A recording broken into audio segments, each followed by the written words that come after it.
자, 오늘 말씀 제목을 우리가 함께 같이 읽어보겠습니다. 시작. 신념으로 살아가는 사람들. 신념으로 살아가는 사람들. 신념은 무엇입니까? 신념. 우리가 소위 말하는 신념. 한자로는 믿을 신의 생각할 염자예요. 그래서 굳게 믿는, 나의 생각을 굳게 믿는 마음, 이것이 신념입니다. 그래서 많은 사람들이 신념을 가지고 있어요. 즉 자기가 옳다고 여기는 그 마음을 우리는 신념이라고 불러요. 그래서 이 신념이라는 것은 자기를 이끄는 어떠한 원칙이 되며 또 인생의 의미와 방향을 제공하는 그러한 열정과 같은 것을 북돋아주는 그 사상, 가치를 우리가 신념이라고 합니다. 그래서요, 모든 사람들은요, 이 신념이라는 것이 있어서 똑같은 이야기를 들어도 다 다르게 해석해요. 이게 신념입니다. 자기가 바라보고 추구하는 것, 자기가 옳다고 여기는 것을 바라보고 듣기 때문에 어떤 이야기를 듣든지 이 신념이라는 구조 안에서 번역이 돼서 자기에게 이해가 됩니다. 그래서 모든 사람들에게는 신념이 있어요. 그래서 이 신념이 굳은 사람을 우리는 때로는 위대한 사람이다 이렇게 부르기도 합니다. 왜냐하면 다른 사람들이 하지 못하는 그러한 일들을 해내기 때문에 그것을 우리가 신념이 강한 사람 아니면 신념이 아주 굳은 사람이다 이렇게 얘기해요. 그러나 이러한 신념이 잘못된 상태에서 힘을 얻게 되면 아주 끔찍한 일이 생기기도 합니다. 대표적으로 무엇일까? 우리나라는 2019년 4월부터 낙태죄에 대해서 위헌이다라는 판결이 났어요. 그러니까 낙태하는 걸 죄라는 것을 위헌이다. 왜 위헌이냐? 개인의 자유를 침해했다 이거예요. 참 희한한 판결인데 어쨌든 이러한 판결이 났습니다. 그래서 2021년, 2022년 이제 더 이상 낙태하는 것에 대하여 죄가 아닙니다. 우리나라 낙태법 통과된 거 아시죠? 이제는 누구나 자유롭게 병원에 가서 낙태할 수 있습니다. 이것이 잘못된 신념이 힘을 얻었을 때 생기는 벌어지는 일이에요. 그래서 우리나라도 이러한 이 낙태법에 대해서 논란이 맞냐 틀리냐, 오늘날에도 여전히 이 낙태에 대해서는 부정적으로 생각하는 것이 여론인데 그럼에도 불구하고 이 낙태죄가 통과가 됐어요. 낙태법이 통과가 됐어요. 미국 의회에서도 이거에 대해서 최근 몇 년까지도 또 크게 이렇게 갈등이 있어가지고 법적 공방이 있었습니다. 이게 위헌이냐 아니냐, 낙태하는 것이 괜찮냐 잘못됐냐, 이거에 대한 판결이 있었어요. 이 청문회 같은 데서 한 이 참고인으로 앤서니 박사라는 한 박사가 나왔습니다. 이 박사가 그곳에 서서 증언을 했습니다. 자신이 한 시술에 대해서 설명을 하는 거예요. 자신은 1200건 이상 낙태 수술을 진행했었다 이렇게 얘기했어요. 1200회. 그러니까 이제 미국이 합법화됐을 때 자기가 했던 낙태 수술에 대해서 이야기한 거예요. 그러면서 이 사람이 여러 가지 낙태할 때 쓰는 기구들을 쭉 가지고 옵니다. 그리고 관 하나를 이렇게 들어요. 이것은 낙태된 아이를 빨아들이는 관입니다. 그런데 관이 생각보다 두께가 작아요.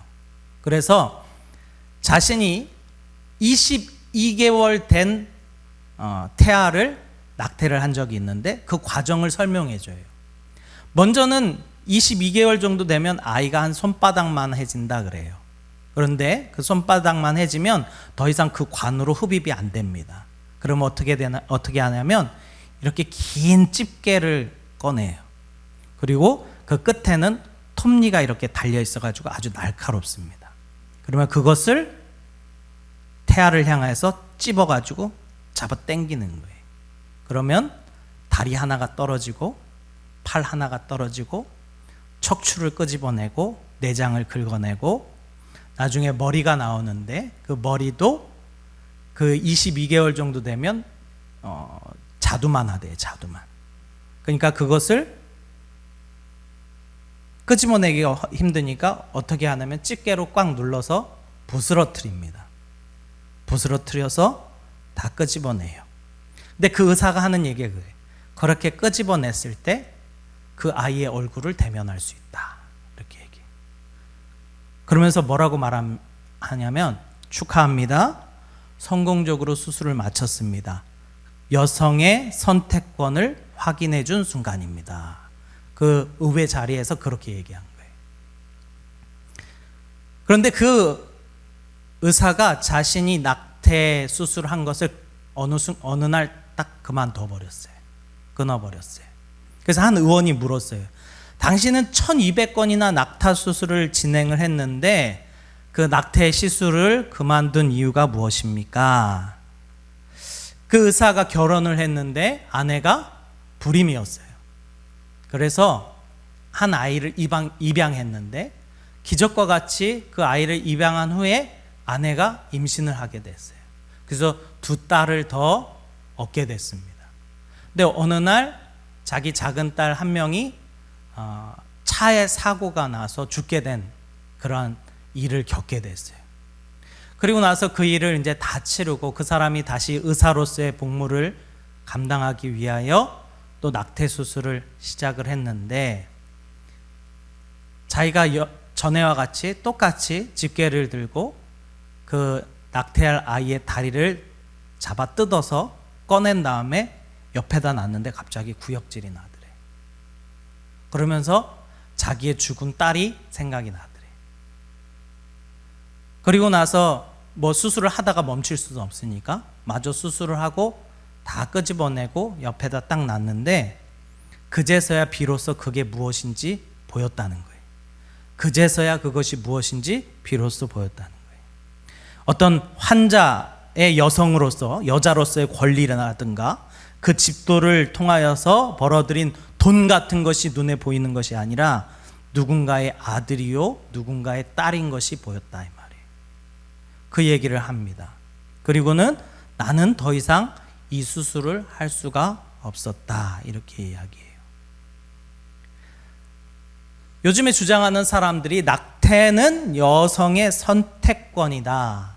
그리고 우리의 선택권을 존중해 달라.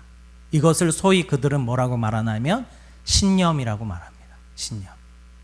그래서 낙태법을 폐지하자고 얼마나 많은 여성들이 피켓을 들고 이 거리를 뛰쳐나와서 내가 내 몸을 지킬 수 있고 내가 선택할 수 있는 권한을 달라고 외치는 사람들이 길거리에 그렇게 많았어요. 그 사람들이 다 뭘로 움직이는 사람들이었냐? 자기만의 신념으로 움직이는 사람들이었어요. 이게 옳다라고 얘기해요. 그러니까 이 잘못된 신념으로 인하여서 얼마나 많은 생명들이 오늘날에도 갈갈이 찢기면서 죽어가고 있습니까? 이것이 신념이라는 이름 하에 벌어지는 일들이라 이 말이에요. 그러면 보세요. 육신의 일도 이러한 잘못된 신념으로 말미암아 생명이 죽고 사는데 영적인 것은 어떻겠냐는 거예요. 영적인 것은 잘못된 신념을 가짐으로 말미암아 그 사람이 천국 가느냐 지옥 가느냐 판가름이 난다라는 거예요. 교회 안에서도요 신념으로 가득 차 있는 사람들을 보게 됩니다. 우리는 이런 사람들을 종교인이라 부릅니다. 때로는 종교의 영을 받은 자라고 이야기합니다. 종교의 영. 그래서 신앙과 신념은 무엇이 다른가? 우리 잘 아셔야 돼요. 신앙과 신념은 무엇이 다른가? 매우 흡사하게 생겼어요, 이게. 그래서 자기 스스로 속기도 합니다. 자기 신념이 신앙인 줄 알고 속기도 해요. 잘 들어보세요. 그래서 이거는 때로는 우리를 착각하게 만듭니다. 그래서 이 신념이 교회 안에 무서운 거예요. 오늘 본문 말씀을 보면 한 회당에서 18해 동안 귀신 들려서 꼬부라져서 고통받고 있는 한 여인을 고치시는 예수님 이야기가 나와요. 이 여인이 귀신 들려가지고 몸을 조금도 피지 못하고 오랫동안 18해 동안 고통받고 있었어요. 근데 예수님께서 보시고 긍휼히 여기시면서 여자에게 말하되 여자여 내가 내 병에서 놓였다 하시고 안수하시니 그 여자가 곧 펴고 하나님께 영광을 돌리는지라. 참 기쁜 일 아닙니까? 네, 보세요. 14절입니다. 14절 우리 같이 한번 읽어보겠습니다. 시작. 회당장이 예수께서 안식일에 병 고치시는 것을 분내어 무리에게 이르되 일할 날이 엿새가 있으니 그동안에 와서 고침을 받을 것이요 안식일에는 하지 말 것이니라. 그 등 굽은 자가, 귀신 들려서 등 굽은 자가 병 고침에 낫고 나서 하나님께 영광을 돌렸어요. 그 주변에 있는 사람들이 모두 다 깜짝 놀랐고 다 하나님께 영광을 돌리며 기뻐했어요. 근데 회당장이 딱 뭐라고 말하는지 아십니까? 안식일 날 병 고치지 마. 안식일 날 병 고치지 마. 엿새가 있는데 그때 와서 고침받지 왜 안식일 날 와서 병 고침을 받느냐. 예수님께로는 왜 이날 병을 고치느냐 이 얘기하는 거예요. 이 사람이 왜 그런지 아세요? 자기의 신념이 강해서 그래요. 종교의 영으로 그 사람이 사로잡혀 있다 이 말이에요. 이 회당장이라고 하는 건요 그냥 대충 아무나 세우는 것이 아닙니다. 그 회당을 책임질 사람이에요. 그래서 회당장은 예배를 주관하고 기도하고 율법서와 선지서를 읽고 설교할 사람을 선택하는 사람이 회당장이에요. 그러니까 권한이 상당히 막강한 사람입니다. 근데 이 사람이 이렇게 이야기하는 거예요. 안식일 날 병 고치지 마. 회당장은요 아마 자신이 하나님 앞에 잘 서 있다 생각할 거예요. 여러분 대부분 종교의 영에 붙들린 사람은요 자신이 잘 하고 있다 생각합니다. 그래서 어려운 거예요. 주변 사람들은 다 아는데 혼자만 몰라. 미치고 팔짝 뛸 일이죠. 그래서 이 종교의 영, 이 신념에 사로잡혀서 신앙생활하는 사람은요 아랑곳하지 않고 다른 사람들을 정죄합니다.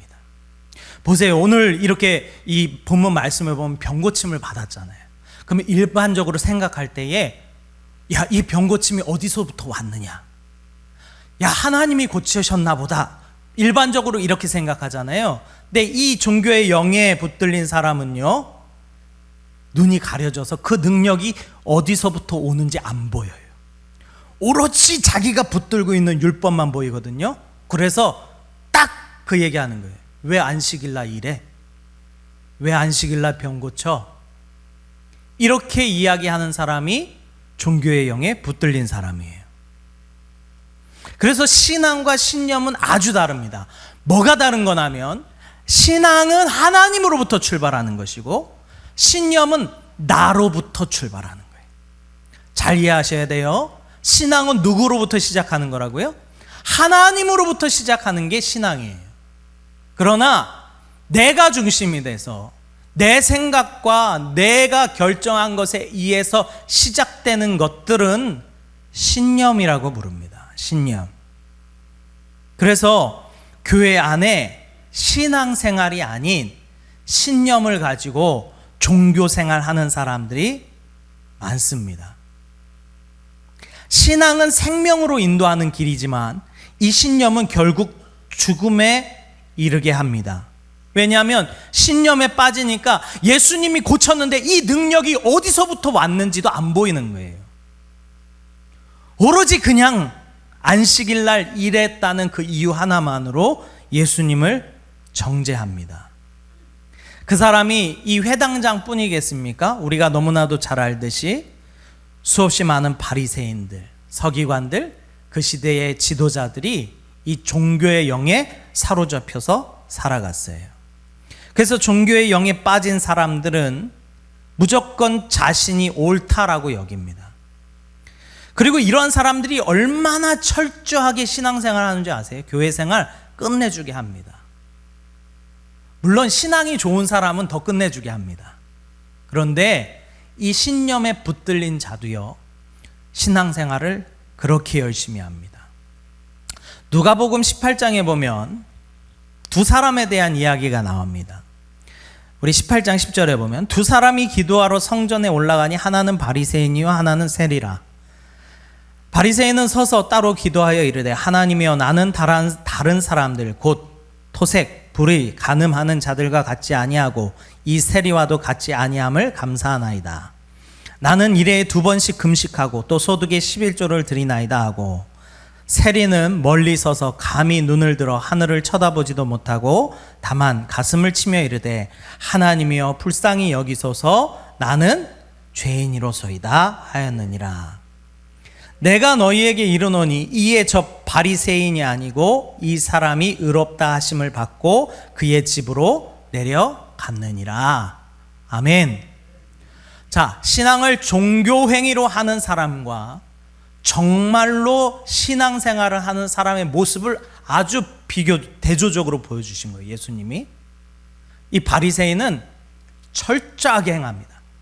다 행합니다.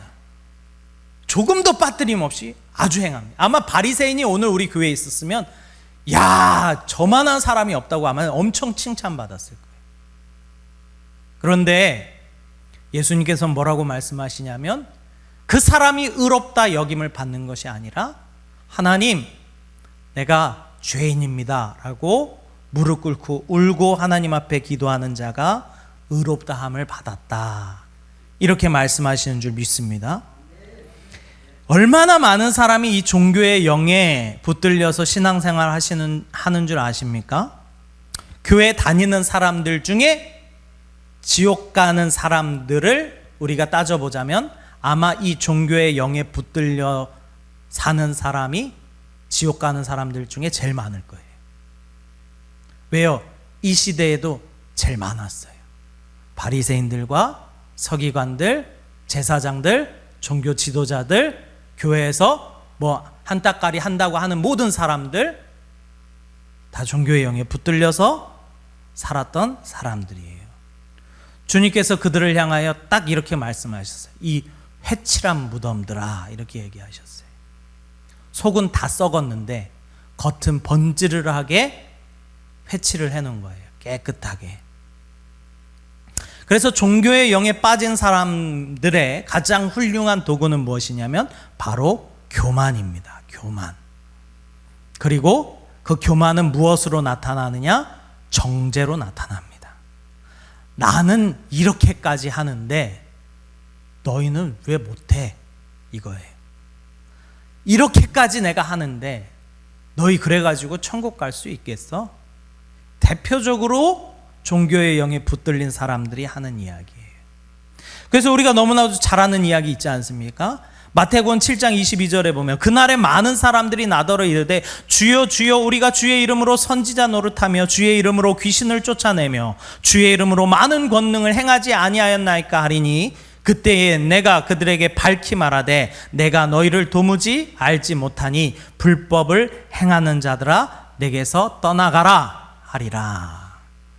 이것이 종교의 영에 붙들린 자들이 맞이하는 최후다 이 말이에요. 그런데 이 본문 우리가 방금 읽은 말씀 앞부분에 뭐라고 기록되어 있냐면 그들의 열매로 그들을 알리라, 이렇게 기록되어 있어요. 그들의 열매로 그들을 알리라.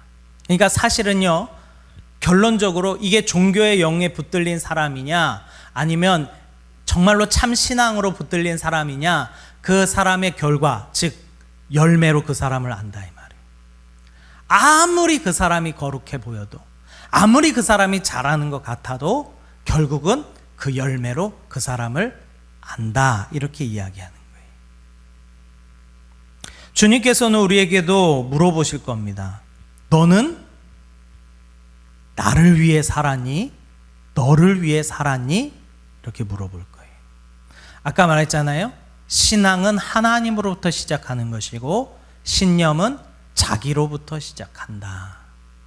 그래서 결국은요, 신념으로 신앙생활하는 사람은 우상숭배로 이어지는데, 그 우상숭배의 마지막은 자기를 숭배하는 겁니다. 자기의 이익, 자기의 만족, 자기가 기준이 돼서 신앙생활하는 것이 종교의 영에 붙들린 자, 즉 신념으로 신앙생활하는 거다라는 거예요. 그래서 그런 사람들은 간혹 그런 얘기를 합니다. 신앙생활을 그렇게 오래 했는데 30년, 40년, 50년 죽기 전까지 했는데 마지막에 하는 이야기가 그 얘기예요. 하나님 계신지 모르겠어. 하나님 계신지 모르겠어. 내가 뭘 했는지 모르겠어. 이것이 결론이에요. 우리는 어떠한 자입니까? 항상 우리는 말씀 가운데 내 자신을 돌아볼 수 있어야 돼요. 신앙인이라는 것은 하나님 앞에 자기를 발견하는 겁니다. 거룩하신 하나님 앞에서 내가 죄인이라는 것을 깨닫고 하나님 앞에 어찌할 바를 몰라서 몸부림치며 벌벌 떨며 울며 회개하는 자들이 하나님의 영에 붙들려 살아가는 사람인 줄 믿습니다. 신앙생활 하면서 나는 잘하고 있어. 이것이 상당히 위험합니다. 나 잘하고 있어. 그래서 제가 전에도 그런 얘기를 했던 것 같아요. 우리가 매번 예배 시간마다 울고불며 회개를 하는 것을 매번 할 수는 없지만 그것을 안 한 지가 너무 오래된 것은 문제다. 그런 얘기를 했었어요. 우리가 매번 회개할 수는 없어요. 그러나 눈물 흘리며 회개한 것이 생각도 안 나. 너무 오래됐다. 그 사람 문제가 있는 거예요. 지금 뭔가 문제가 있는 거예요. 어쩌면 종교인이 돼서 그럴지도 몰라요. 나는 잘하고 있다? 이러다가 그냥 천국 가겠지. 어쩌다 천국 가는 건 없어요. 이러다가 천국 가는 건 없어요. 천국 가는 사람은 하나님께서 확실한 확신을 주시는 줄 믿습니다. 확실한 확신을 주셔요. 왜 그러냐? 내가 주님 앞에 울며 불며 회개하기 때문에 하나님께서 그러한 자들에게 확신을 주신다 이 말이에요. 교회를 나오지만 그냥 왔다 가는 사람들 구원 받습니까? 못 받습니까? 우리가 솔직해질 필요가 있다. 그냥 교회 열심히 다니면 구원 받아. 아니에요. 그거 아니에요. 그냥 주일만 딱 와서 예배 드리고 팍 도망가는 사람들 구원 못 받습니다. 이게 너무하다고 할 수도 있는데 그런 거예요. 신앙은 자신의 전부를 걸어야 되는 거예요. 내 안에 예수 그리스도의 보혈로 채워지지가 않아요. 기도할 때에 때로는 내게 생각나게 하는 죄 때문에 내가 통곡하며 하나님 앞에 기도하지 않아요. 하나님의 말씀이 내 삶과는 아무것도 상관이 없는 삶. 성경 공부는 열심히 하는데 알고 많이 배우긴 하는데 문자적으로만 공부하는 사람들. 우리가 성경을 많이 보는 이유가 무엇입니까? 그 말씀대로 살려고 보는 거예요. 근데 많이 알아. 다른 사람들이 하는 거를 이거 잘못됐다, 저거 잘못됐다, 이렇게 잘못됐다 다 지적은 해줘. 근데 자기는 안 하는 거예요. 그러면 그 사람은 종교의 영에 붙들린 자들이다라는 거예요. 믿음이 있는 사람들은 문제가 생기면 자신을 하나님 앞에 내어놓고 기도합니다. 그리고 하나님의 뜻이 무엇인지 구하기 시작합니다. 그것이 믿음을 가지고 있는 사람들의 몫이에요. 그런데 신념으로 종교의 영에 붙들려서 신앙생활하는 사람은 어려움이 딱 생길 때에 바로 이렇게 얘기가 나옵니다. 하나님 나한테 왜 그러세요? 하나님 내가 뭘 잘못했어요? 왜 내게 이런 어려운 일이 생겨요? 이것이 종교의 영에 붙들린 사람들의 모습이에요. 우리는 어떠한 모습으로 살아갑니까? 문제가 생기면 하나님 앞에 엎드립니까? 때로는 내가 이길 수 없는 죄가 나한테 막 밀려 들어와서 하나님한테 제발 살려달라고 울며 기도하는 그런 모습이 우리 가운데 있습니까? 막 예배가 너무 싫습니까? 물론 이 자리에 계신 분들은 예배가 싫어서 오신 분들은 아마 없을 거예요. 이 시간까지 나온다는 건 뭔가 하나님을 갈망해서 나오신 줄 믿습니다. 그러기에 우리는 내가 주인이 돼서는 안 됩니다. 내가 주인이 돼서 신앙생활을 하면 그것은 신념이 되는 것이고, 우리의 신념이 그 안에 예수로 가득 찰 때에 그것은 비로소 신앙이 되는 줄 믿습니다. 우리 안에 예수가 가득 찰 때에 우리의 신념은 신념이 아니라 그때부터는 신앙으로 부르는 줄 믿습니다. 오늘 이 자리에 계신 우리 성도님들 신앙생활 하시기를 간절히 소망합니다. 내가 주인이 아니라 하나님이 주인이신, 나로부터 시작하는 것이 아니라 하나님으로부터 시작하는 신앙생활, 그것이 우리가 이 땅 가운데 해야 되는 신앙의 모습인 줄 믿습니다.